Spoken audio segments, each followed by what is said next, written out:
Our next speaker is Meghan Vismara Benavides, and Meghan is going to talk to us about teaching about climate change. So Meghan, the floor is yours. So today, hello, my name is Meghan Vismara Benavides. I'm in the EOLL doctorate program, and today I'm going to talk about teaching about climate change. In addition to being a student, I have been a teacher in the public school system for 7 years, and specifically the recycling coordinator at 2 of the schools that I served at. And so throughout all of the talks, we all agree that we need to engage and support not just those who are affecting climate change now, but those who can kind of pick up the baton and continue fighting against climate change in the future. And for me as a teacher, as an educator, that starts in schools and particularly in elementary schools. And it's been really exciting to see certain things change and come about, like Greta Thunberg and the Climate Friday strikes at schools. And so that's been really exciting to see students kind of get involved in that way. And math and reading, if you're not in education, those are the keys and the kings of the school day. Anywhere you go in the United States, math and reading are pretty much what's covered. And the pandemic has really highlighted for me the importance of teaching about science and social studies, because there has been overwhelming misconceptions about both of those things. How we currently teach about climate change is problematic. And this is not a criticism of any teacher at all, because this is the most stressful time of the year for teachers. Teachers have a very, very difficult job. And this is the time of year where state tests are happening, end of year activities, the second picture day, field day, all of that kind of stuff. So I really wanted to kind of focus on the wrong ways that we talk about climate change in schools and kind of shift it to a way that fit into the constraints that schools have right now. So how we kind of currently talk and teach about climate change in elementary schools is on Earth Day only, or on Arbor Day only, or on Ride Your Bike to School Day only. We also use catchphrases like reduce, reuse, recycle, and all kinds of songs and activities like that, eco-friendly, save the planet, tree hugger. But we never really get into the why these things are actually important.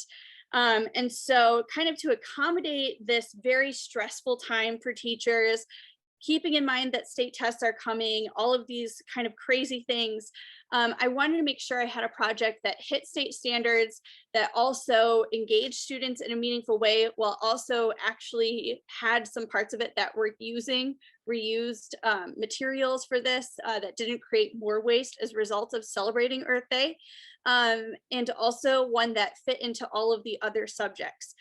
Because teachers, our pedagogy is still judged on math and science. So the rules for the Trash and Smashers Project Challenge are that 100% of materials have to be otherwise thrown out or can be recycled again after this assignment is over. Each person has to create their own instrument.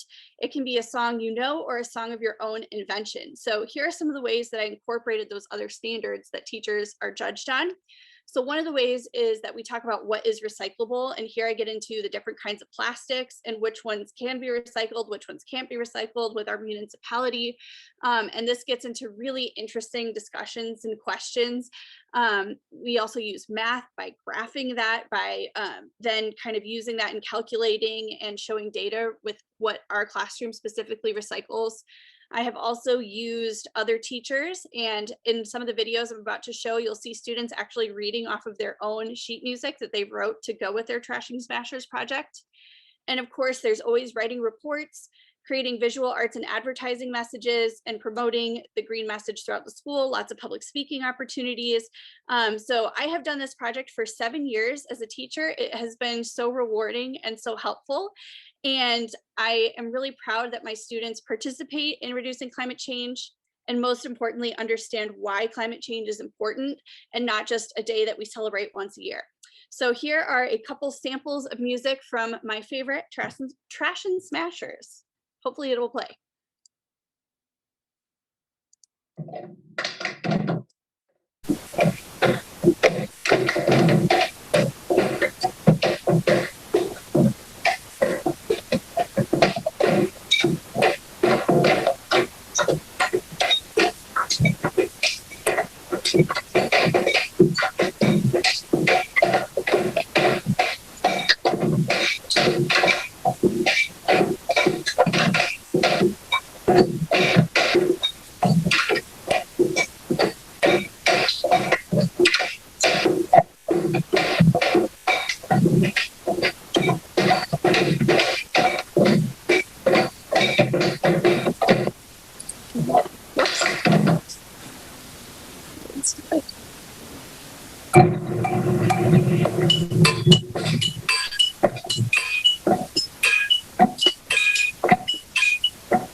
And so that's it for me.